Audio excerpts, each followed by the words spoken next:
On all C-based tractors, we have 10 configurable F keys, which can be configured to most applications which the contractor can carry out.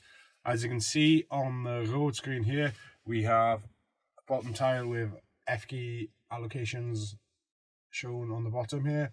Also, when I go into the field mode, it's the same F key allocations as you can see in the bottom right hand corner. I can adjust or configure these F keys by tapping on the screen, and it takes us to a sub menu, and it shows you all F keys which have been configured and not configured, and we can select any F key here and configure it to whatever application we deem fit.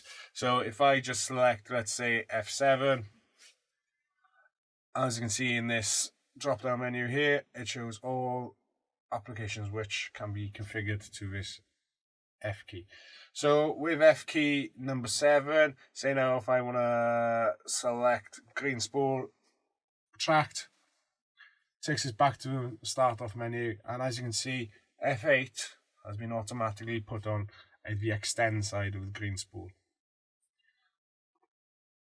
So if I go back to the field screen, as you can see in the bottom tile here, it shows that F7 and F8 have now been configured to green spool extend and retract.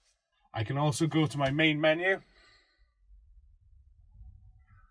and search for the F key allocation button. So as you can see in the sub menu here, if I press F key there, it takes us to a similar screen which you just saw. Again, we've got F keys 1 to 10. Again, if I go to F9, select from the menu which is shown, and to select anything which I wish to configure. Select it, let's say grey spool.